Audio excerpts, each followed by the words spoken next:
नमस्कार साथियों, आप सभी का पवार क्लासेज यूट्यूब चैनल में स्वागत है। अगर आप राजस्थान के कोई भी प्रतियोगी परीक्षा की तैयारी कर रहे हैं तो आप पवार क्लासेज यूट्यूब चैनल के साथ जुड़कर अपनी तैयारी और बेहतर कर सकते हैं। और आज का चर्चा का विषय हमारा रहेगा सिंधु घाटी सभ्यता के स्थलों के बारे में। और सबसे पहले कालीबंगा स्थल के बारे में, कालीबंगा सभ्यता के बारे में जानेंगे कि कालीबंगा सभ्यता वर्तमान में कौन से राज्य के अंदर है और कालीबंगा सभ्यता की खोज किसने की थी, कालीबंगा सभ्यता की उत्खननकर्ता कौन है, कालीबंगा सभ्यता कौन से नदी के किनारे पुष्पित और पल्वित हुई थी। तो बने रहिए इसी वीडियो के अंदर। देखते हैं कालीबंगा सभ्यता वर्तमान में राजस्थान के हनुमानगढ़ जिले के अंदर है। वर्तमान में हनुमानगढ़ जिले के अंदर, राजस्थान के अंदर हनुमानगढ़ जिले के अंदर है। और कालीबंगा सभ्यता की खोज अमलानंद घोष ने 1951-52 के अंदर अमलानंद घोष के द्वारा की गई थी। और उनके कालीबंगा सभ्यता के उत्खननकर्ता, कालीबंगा सभ्यता की उत्खननकर्ता ब्रजवासी लाल और बालकृष्ण थाप्र के द्वारा 1961 से 1969 में की गई थी कि खोजकर्ता तो अमलानंद घोष के द्वारा 1951-52 के अंदर की गई। उत्खननकर्ता वो होते हैं जो उनके देख रेख के अंदर जो कार्य खनन का कार्य संपन्न होता है वो उत्खननकर्ता कहलाते हैं। कालीबंगा सभ्यता के उपनाम कौन कौन से हैं? कालीबंगा सभ्यता के उपनाम, कालीबंगा सभ्यता को सिंधु घाटी सभ्यता की दीनहीन बस्ती भी कहा जाता है। दीनहीन बस्ती कहा जाता है। सिंधु घाटी सभ्यता की दीनहीन बस्ती इसीलिए कहा जाता है क्योंकि कालीबंगा सभ्यता के आसपास कुछ ग्रामीण विस्तार थे जहां का विकास अच्छी तरीके से नहीं हुआ था। इसी वजह से उनको सिंधु घाटी सभ्यता की कालीबंगा को दीनहीन बस्ती कहा जाता है। और दूसरा नाम आता है सिंधु घाटी सभ्यता की तीसरी राजधानी कालीबंगा को कहा जाता है, क्योंकि सिंधु घाटी सभ्यता की प्रथम स्थल जो हड़प्पा, फिर दूसरा मोहनजोदड़ो और तीसरा स्थल जो स्थल की खोज कालीबंगा की हुई। इसी वजह से सिंधु घाटी सभ्यता की तीसरी राजधानी कहा जाता है। फिर उसके बाद में दोहरे प्रकोटे की सभ्यता भी कालीबंगा सभ्यता को कहा जाता है। दोहरे प्रकोटे का मतलब होता है कि ये चार दीवारी है और उसके अंदर जो मकान बने हुए होते हैं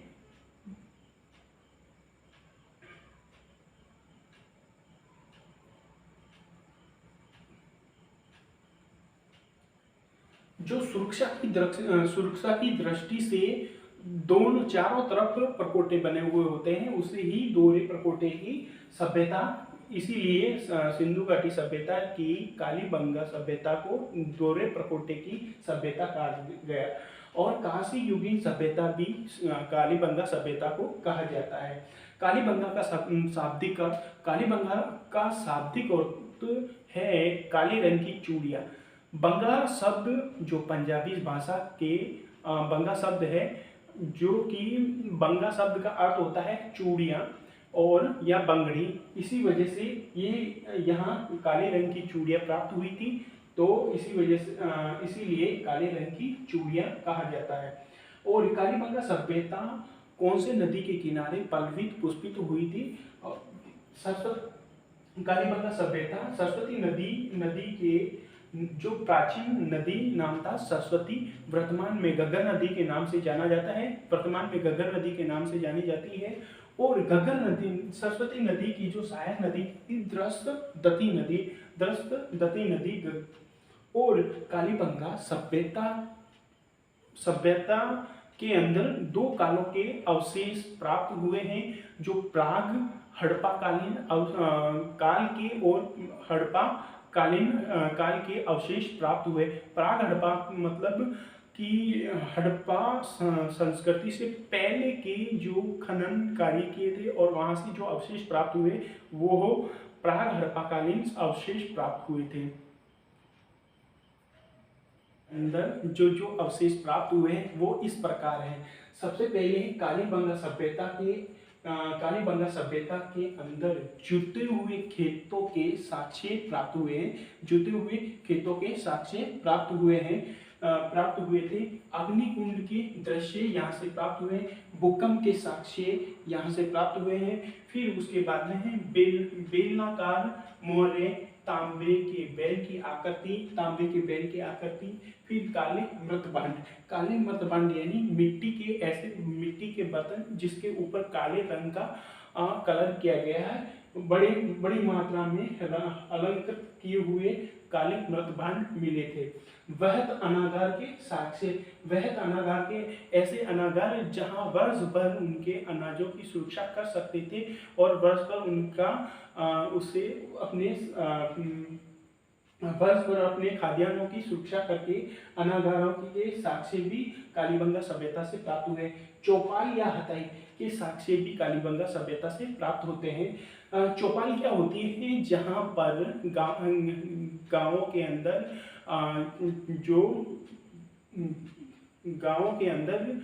मुख्य गांव के अंदर जो एक हथाई होती है, चौपाल होती है, वहां पे लोग बैठकर अपनी बातचीत या चर्चा करते हैं, वो हथाई या चौपाल कहा जाता है। कुबड़ वाले बैल के साक्ष्य भी यहाँ से प्राप्त होते हैं। कुछ मकानों के अंदर कुएं के साक्ष्य भी कालीबंगा सभ्यता से प्राप्त होते हैं। और बाजरे की फसल के साक्ष्य भी कालीबंगा सभ्यता से प्राप्त हुए हैं। रोटी बनाने के तंदूर के साक्ष्य भी कालीबंगा सभ्यता के से प्राप्त हुए हैं। दोहरी दीवारों के सुरक्षा के साक्ष्य। दोहरी दीवारें क्या होती हैं कि जो पूरे गांव की सुरक्षा की जाती थी। जो गांव बसता था उसके चारों तरफ दीवार बनाई जाती है जिससे कोई दुश्मन वगैरह प्रवेश नहीं कर सकते हैं। इसी सुरक्षा की दृष्टि से दोहरी दीवारों के साक्ष्य भी यहाँ से प्राप्त हुए हैं।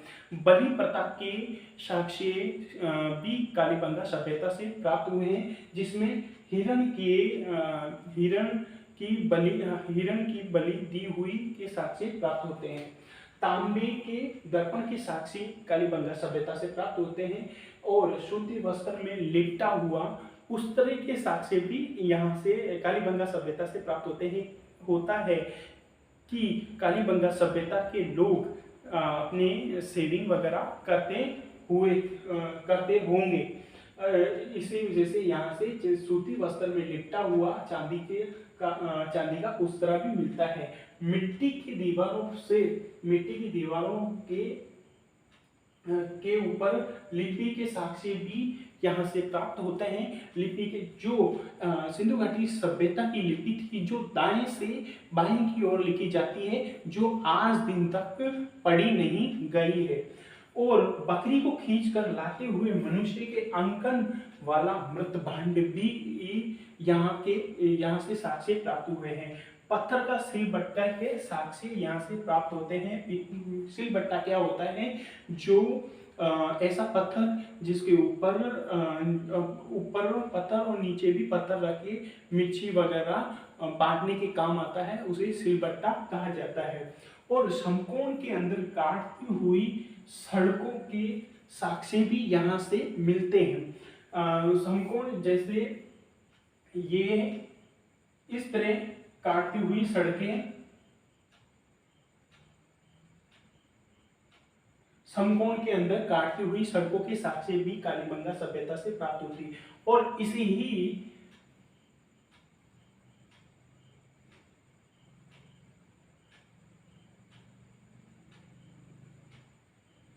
ही जाल को ही बहुत सारी सड़कें आपस में काटती हुई जो जाल बनता है उसी को ही ग्रिड जाल कहा जाता है। क्या कहा जाता है? ग्रिड जाल कहा जाता है। और एक बालक की खोपड़ी में 5 छेद हुए के साक्ष्य मिलते हैं कि इस कालीबंगा सभ्यता के लोग शल्य चिकित्सा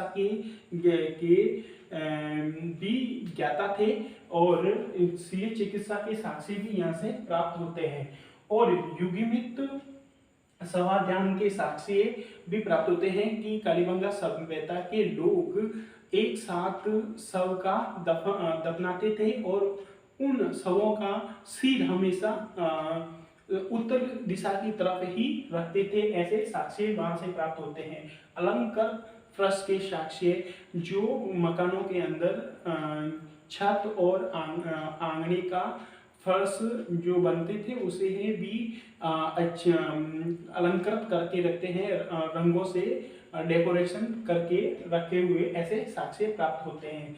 फिर कच्ची पक्की ईंटों के साक्ष्य भी कालीबंगा सभ्यता से प्राप्त हुए हैं। जो ईंटों का अनुपात होता है, जो 1:2:4 ईंटों का अनुपात होता है, ऐसे ही ईंटों का प्रयोग करते थे, और जो सुरक्षा की दृष्टि से दीवारें बनाई जाती थी उन ईंटों का अनुपात होता था 10:20:40 40 के अनुपात वाली ईंटों का प्रयोग करते थे।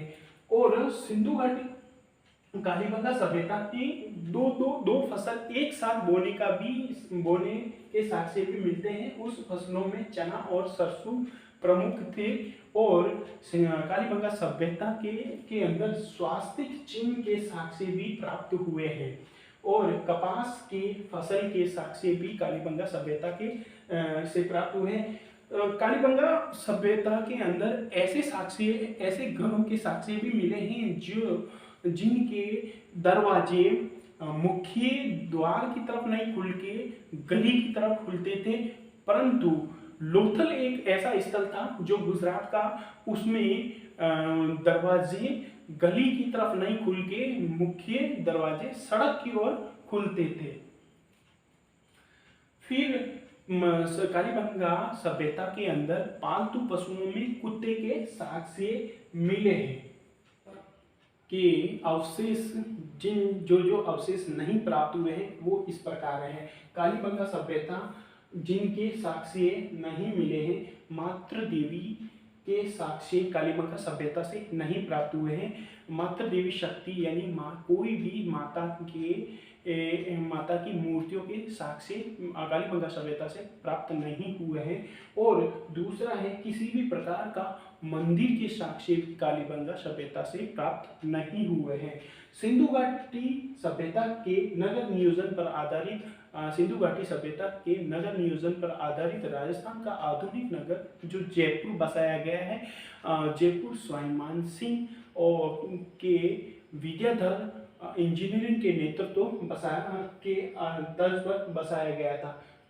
फिर उसके बाद में है सोती सभ्यता।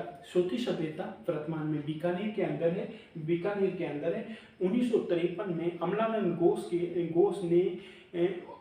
घोष ने ही सोती सभ्यता को कालीबंगा प्रथम कहा था। और कालीबंगा सभ्यता यह एक नगरीय सभ्यता थी, और कालीबंगा सभ्यता काशी युगीन सभ्यता भी कहा जाता है उसको। और रेडियो कार्बनिक पद्धति के अनुसार कालीबंगा सभ्यता की बस्ती का जीवन काल 400 से 500 साल रहा होगा। तो धन्यवाद विद्यार्थियों। जय हिंद, जय भारत, वंदे मातरम। आपका अपना विचार जरूर बताइए, आपको यह कालीबंगा सभ्यता कैसी लगी, और अपना सुझाव जरूर दीजिए कमेंट बॉक्स के अंदर। धन्यवाद।